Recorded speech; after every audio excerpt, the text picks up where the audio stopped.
Hey Calvary Youth, welcome back. Tonight we're in week 2 of our series Origin Story. If you missed last week's message, please check it out right here on the channel and don't forget to subscribe. But before we get into the message, Ashton is going to lead us in some worship. I hope this encourages you tonight.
So the next song is called Comforter, and This song is really about that no matter what you're going through or what you have gone through, God is always there, and he's always there to save us and to rescue us, and that he is our comforter and our peacemaker no matter what, and that we are just so grateful for his love and kindness to us.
Hey everybody, happy September.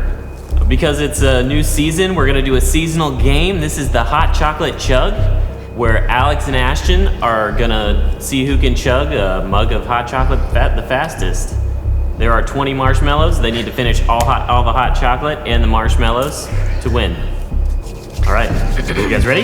Let's get it. Ready, set, go.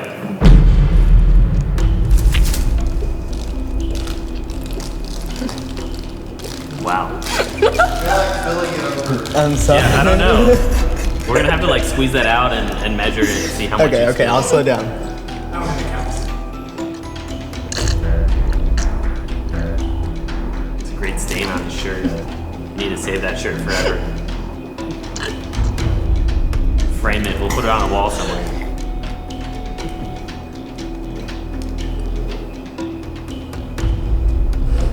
Gotta get those marshmallows out, and then I gotta see the mug. This is making me thirsty. I almost choked on marshmallows. I almost lost it. They say chocolate is That one would of have the been ugly. best recovery drinks you can after a workout. They're still in there. Oh, Is that it? Is that it? last Let me see. That's it. Alex wins. But How at much what do you have cost? I was committed. I felt it going down my shirt, but I said, I don't care. That's I'm a going. reward by itself. I got it all over my face.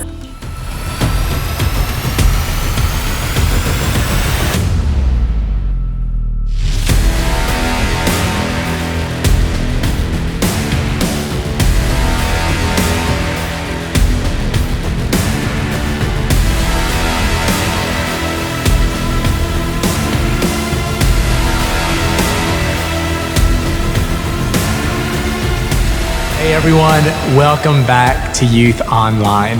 Let me jump in right away with a question. What is a superhero's main job? Is it to battle strangely dressed villains?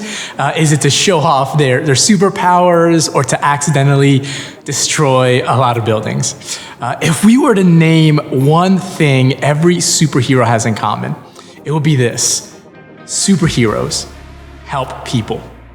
Or we can say it this way: heroes help people. Last week, we started a brand new series about heroes called Origin Stories. And we all know superheroes are known for helping people. But I have some good news for all of us. You and I don't need a cape or superpowers to be known for that. I want you to check out what I mean in this quick 3-minute video.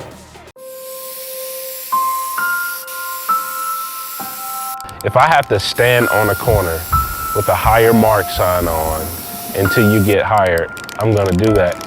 He thought I was playing at first, but I was dead serious. My name is Terrence Lester, and I'm the starter and founder of an organization called Love Beyond Walls, and we're based in Atlanta, Georgia.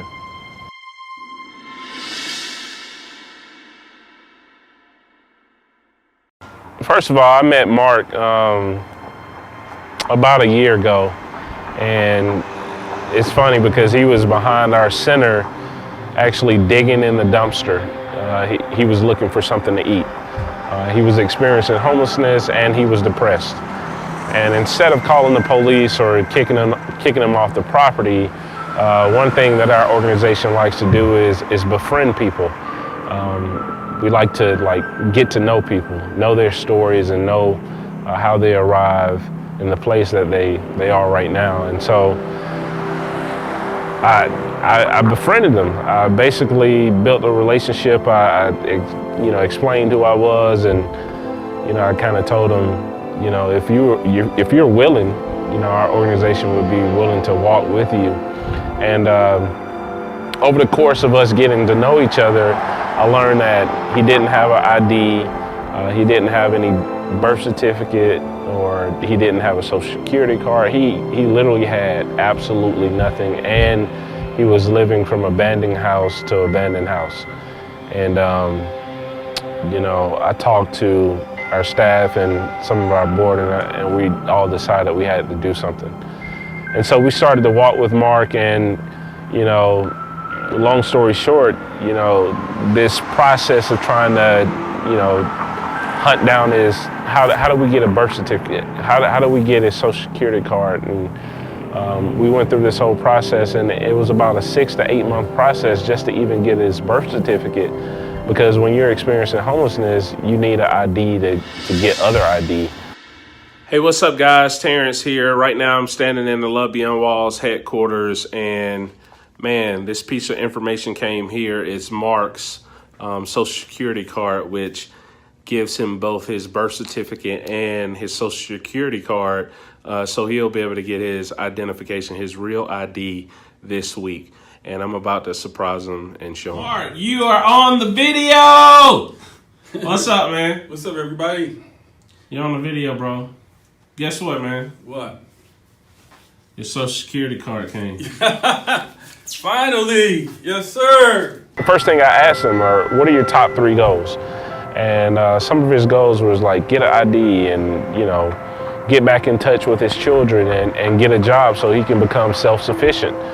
And, handouts are cool for our organization. We get a chance to engage a lot of people that way, but ultimately, we're in this to see lives transform. Like, how do you go from like living in an abandoned house to having your own place to stay. That's the type of transformative work that we're engaged in. And so I made him that promise. I said, man, if you give your all, I'm gonna give my all. That story was incredible, wasn't it? Terrence Ennis and his team at Love Beyond Walls didn't have any superhuman skills or talents, but they did something heroic for Mark. And when we hear stories like this one, we were often moved, right? There's something so inspiring about seeing people do heroic things for each other.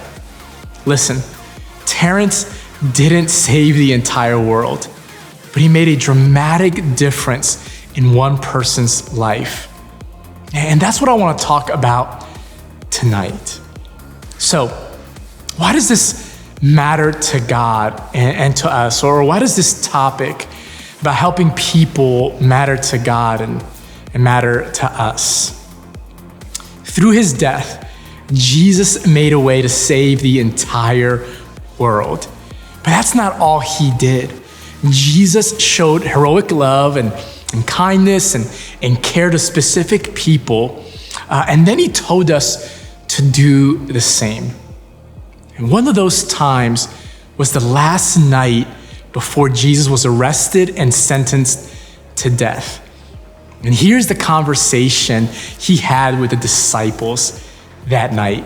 So in John chapter 13, we get a sneak peek into that conversation. And we're just gonna read a few verses in that chapter. Starting in verse 2, the Apostle John, one of Jesus' disciples, John was part of the original entourage of Jesus. And he says this, he says, the evening meal was being served, and the devil had already prompted Judas Iscariot, son of Simon, to betray Jesus. Jesus knew that the Father had put all things under his power, and that he had come from God and was returning to God. So he got up from the meal, took off his outer clothing, and wrapped a towel around his waist. After that, he poured water into a basin and began to wash his disciples' feet, drying them with a towel that was wrapped around him. Skipping down to verse 12. When he had finished washing the disciples' feet, he put on his clothes and returned to his place at the table. Do you understand what I've done for you? Jesus asked them. You call me teacher and Lord, and rightly so, for that is what I am. Now that I, your Lord and teacher, have washed your feet, you also should wash one another's feet. I have set an example that you should do as I have done for you. I tell you the truth. This is important. Verse 16 as we close this main text. I tell you the truth. No servant is greater than his master, and no messenger is greater than the one who sent him. Now that you know these things, you will be blessed if you do them. And that word blessed is translated to mean fortunate or happy. So in other words, Jesus is saying, look, you're gonna have a happier life if you do these things as a follower of Jesus. So let's backtrack to the beginning of the story. This moment was revolutionary for a couple quick reasons. The first one, the disciples' feet would have been pretty disgusting before Jesus washed them. Remember, they didn't have closed shoes like we do today. And they did a lot of walking in dust and in dirt and in animal droppings, like literally. And it wasn't very sanitary to wash somebody's feet. So the second reason this was revolutionary was because Jesus wasn't just a friend serving his peers. Jesus was their respected and honored rabbi, which meant teacher, mentor, leader. So to have him take off his robe and to take on the role of a servant and wash the disciples' feet would have been embarrassing, uncomfortable, and just flat out wrong. It would have been beneath a rabbi to do that. But washing his disciples' feet was Jesus' way of teaching them something very important that I want to talk about tonight. So before we get there, Think with me for a moment about this situation.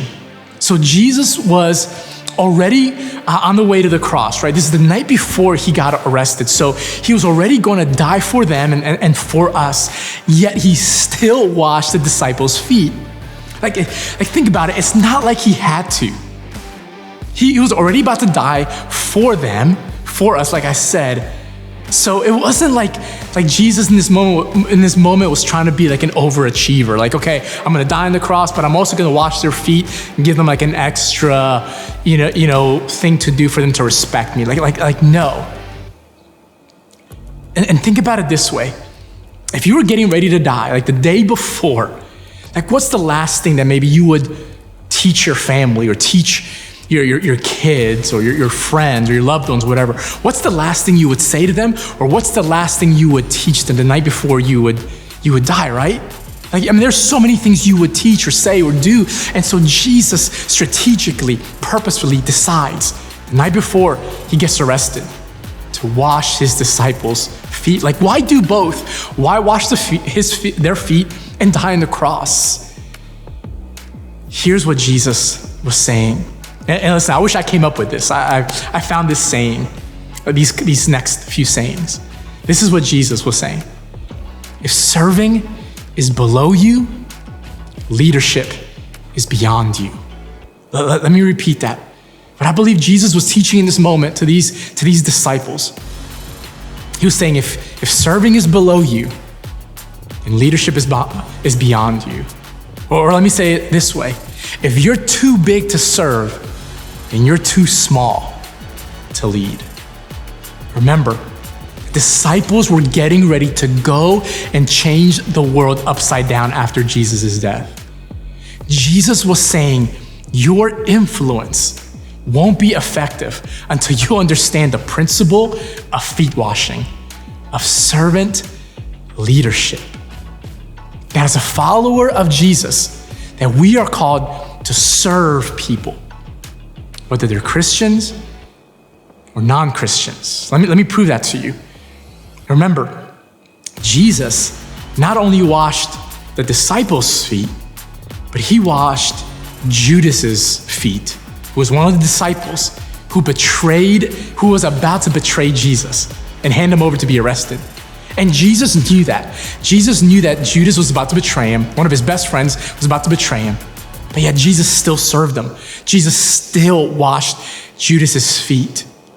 Jesus in this moment was teaching us and them that we need to serve even our enemies. And listen, I know that's hard to hear. And I know even as a middle and high school, it's hard for an adult to hear. So I know it's hard for a middle and high school student for you to hear, man, love your enemies. Love people that don't treat you well. But listen, I'm convicted by this. I know, and this may seem impossible.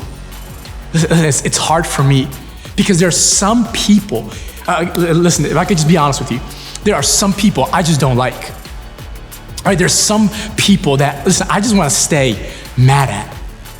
But this is where God is messing with me, and this is where God wants to mess with you if you're a follower of Jesus. Because in verse 17, what we just read, Jesus said that a servant is not greater than his master, and that the messenger is not greater than the one who sends the messenger. One scholar puts it this way. He said disciples were expected to learn by imitating their teachers. So Jesus essentially was saying this: you're not greater than me, and I'm washing feet. And I'm the sender and you're the messenger. You're not greater than me. So don't think that you can be my disciple and not wash feet. Don't think that you can call yourself a follower of Jesus and not try to be humble and not serve people and not care for people and not submit to authority. Listen, that messes with me. And that should mess with you. So why is serving people, like just in general, important to Jesus? And why is serving your enemies key to Jesus's message?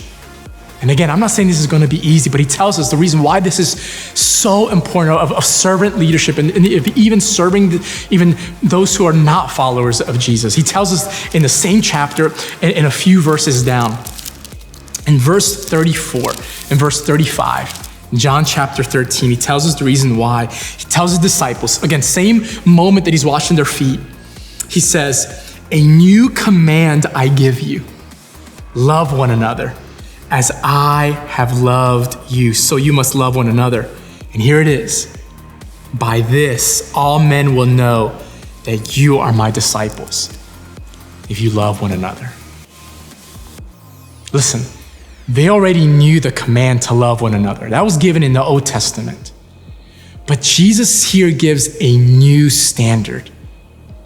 Love like he would love. The love we're talking about here, or the love that Jesus is talking about here, isn't just about like buying someone a nice gift or doing a simple task for them. The love that Jesus here talks about goes deeper than that. It's not about doing something for someone so you can get something in return. No, it's a sacrificial kind of love that he's talking about. Here, Jesus didn't care for people to be flashy or to show off his power. He cared for people to show them the depth of his love. Jesus didn't hold back his kindness until he had a crowd to watch him, or he didn't wait till a friend was there to film him and put it on social media. No, like Jesus cared for the people right in front of him, regardless of who was watching, regardless if there was a crowd or not. Jesus didn't have any agenda and wasn't waiting for a reward from anybody. Listen, you may never have to literally lay your life down for others like Jesus did. But we can be heroic when we love and care for others like Jesus did. Let me tell you a quick story. A few years ago, maybe now more, maybe about 4 or 5 years ago, Trudy and I were expecting our first child, right, Journey. So this would have been about 4 years ago. And Trudy was pregnant. And so both Trudy and I, we both had small cars, and we both had just a car, two-door cars, right? And baby coming on the way, like we couldn't just roll around with all our baby stuff and the car seat and stroller and all that stuff in both of our small cars. And so we decided that we needed to get an SUV. Like we didn't need a big one, but we needed at least a mid-size like type of SUV because the baby's coming and man, we're just gonna have to, start lugging a bunch of stuff that we normally wouldn't be lugging around because of the baby. And so we started searching for a new car, or a used, car. And so I'm searching and I just started coming across Ford Edges. Okay, Ford Edge, which is a mid-size SUV, and I'm getting specific for a reason. You'll find out in a second. And as I'm looking and researching, like that car just kept popping up as kind of like one of the best mid-size cars. But in order to get like a low mileage used Ford Edge, like it was pretty expensive, more than we can afford, more than we wanted to spend, and so I just kind of stopped looking for a Ford Edge. I was like, you know what, an affordable one has too many miles, and it's just, we want something, safer and better and less miles, but it's just not gonna be in our car. No worries, no big deal, man. There's tons of other, mid-sized SUVs. So for months, me and Trudy are just looking for cars, and we're going to car dealerships, and nothing is panning out. Like we even walked away a couple times from potential, signing on the dotted line type of car, and because we just didn't feel peace about it. And months went by, and we're like, man, Trudy's due in a few months, and we're gonna need a car soon. And so by this time, it was January, and in my former church where I was a pastor at, we did 21 days.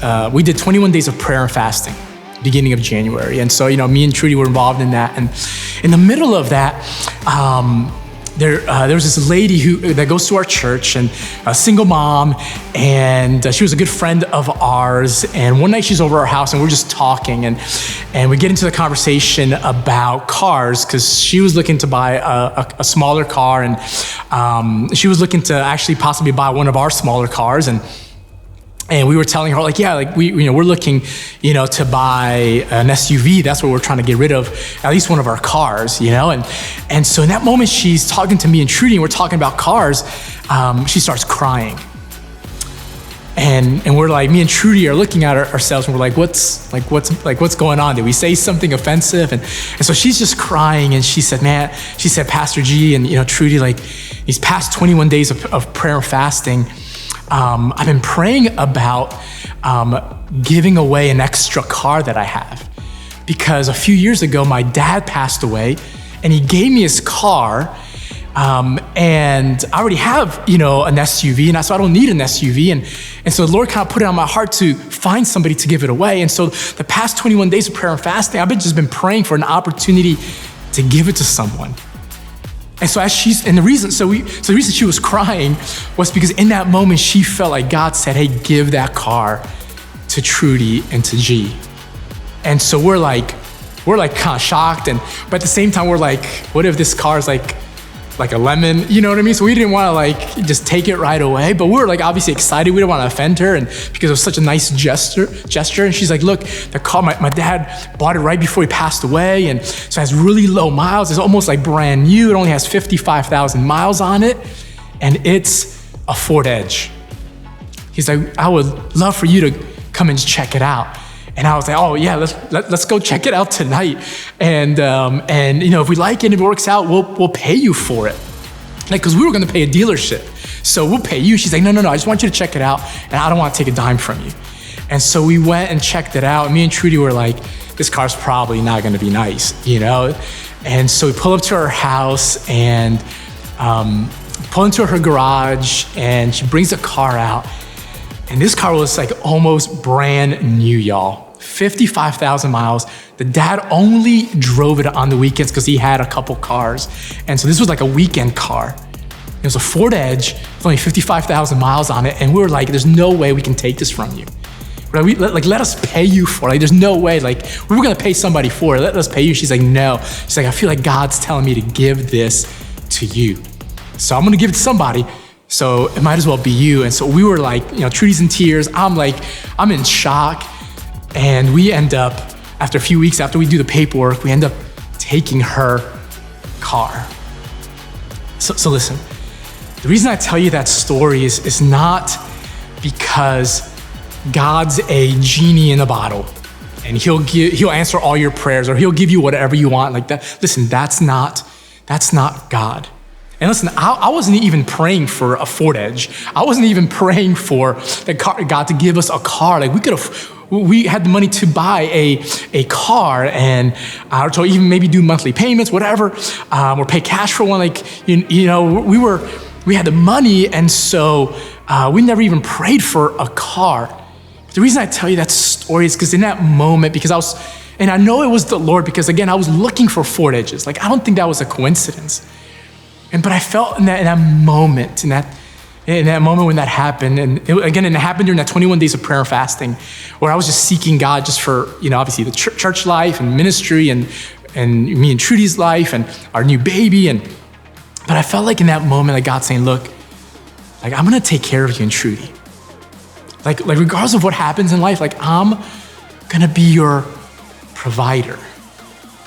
And again, please don't get it twisted, because I'm not saying that God's gonna give everybody a free car or a free house, or the girl, the girl that you're praying for, the guy that you're praying for that's in your youth group, or it's at your job, or in your neighborhood. I'm not saying that, but I do believe that there's moments where God just reaches out to us and he just wants to bless us and wants us to be reminded how much he cares for us. So listen, so in that moment, I got convicted, because I was like, Trudy, we got to do something with this car, right? We got to pick up people to go to church. We just can't, this is a blessing from God for whatever reason. He's teaching us something here. And in that moment, I told Trudy, I said, hey, look, I think this is what God's put in my heart. I want us to start giving to missions on a monthly basis, more consistently. Because up to that moment, we'll give here and there to missions when there's maybe, a call from our senior pastor to do it, but I really felt like, okay, God, how can I just not repay you, but God, just show my gratitude to help others. And God put that on my heart and talked about it with Trudy. And she's like, okay, let's do it. And so since then, the past 4 years, we've been on a monthly basis, making sure we give every month to missions. Again, I don't say that because I'm super spiritual. And I don't say that because we have a lot of money just to give away. I'm not saying that. Because there's been several months where it was a sacrifice to give to missions. But the reason why I tell you that is because I felt like in that moment, God was just saying, look, I'm just gonna take care of you. And Jesus' care for us in that moment kind of just compelled me to say, look, I just can't just sit there and not do nothing for somebody else. I wanna care for somebody else. I wanna help spread the gospel, not just as a pastor, but in other ways. And so listen, in the same way, Jesus heroically cared for the people right in front of him. He tells us to do the same. For me, it was missions. Maybe for you, it's gonna be something different. So here is the bottom line as we get ready to close. Heroes care for the people in front of them.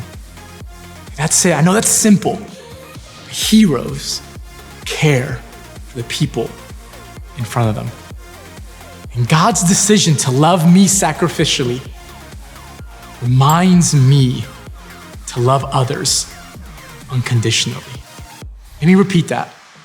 God's decision to love me sacrificially reminds me to love others unconditionally, even the people that treat me bad, even people that maybe rub me the wrong way, even people that I don't like.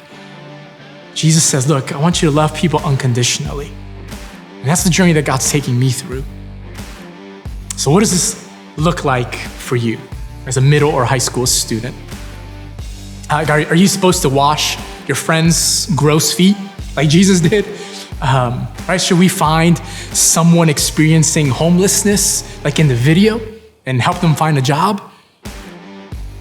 First, let's talk about a few real life scenarios that may help or that you may experience on a weekly basis. Okay, then I'm gonna share some thoughts about some things that are gonna help us do this bottom line, okay? So first, think of places that you visit like on a daily, maybe even weekly or monthly basis. Like think about school, even virtually. Think about places that you visit like the movie theater soon, a friend's house, maybe the mall, a restaurant, or maybe the job you go to. Think about those places for a moment. These ordinary places are filled with extraordinary opportunities to care for others in heroic ways. Wherever you are, be aware of the people that you can serve, that you can see. Be aware of the needs that surround you, knowing that many of those needs will be small and maybe even hard to spot. Jesus once asked his disciples this question, don't you have eyes to see? And don't you have ears to hear? And I think when we overlook the needs of the people who are right in front of us, I wonder if Jesus is asking us those same questions like, don't you see, don't you hear what's right in front of you? So here are some ways that you can maybe see more clearly. Maybe it's smiling at someone who's alone. Don't be creepy, right? Or how about this? Surprise someone by asking how their day is going. Or give something to someone like, and maybe he's in need like a coat or maybe gloves on a cold day, or maybe even give a meal to someone. Or maybe ask someone a question about themselves and then really listen to their answer, right? Pay attention to how others are feeling around you, maybe even your siblings, your parents, your friends. If you see someone hurting or angry, see if you can make them feel better. You might try to make them laugh or even maybe give them some advice or simply just sit and be with them. A hero does those kind of things. They may not seem significant to you, but they are. If you want to do a better job of caring for the people in front of you, I want to give you 3 quick words that I want you to remember in this message. You may want to write these down, all right? Number 1, awareness. Awareness. Like we just discussed, the first step in caring for the people in front of us is just to be aware of them and their needs. Number 2, listening. Listening well. If we want to care for the people in front of us, we must actively listen to things they say. And lastly, be sensitive. Be sensitive. If we want to care for the people in front of us, we must be sensitive to experiences and perspectives we don't fully understand. Sometimes our hearts may be right, but our mouths aren't, right? Sometimes we're just ready to speak as opposed to just being sensitive and listen to people. Sometimes the most heroic things that we can do are the smallest, but most meaningful things. We don't need to have superpowers to change the world, but we do need to be willing to care for others like Jesus cared for us. So here's the bottom line again as we close. Heroes care for the people in front of them. Heroes care for the people in front of them. So this week, who are you going to heroically care for? And I challenge you with that. Begin to pray and ask God to use you in this way. Who can you heroically care for? Hey, we're praying for you. And hey, we miss you. Have a great week.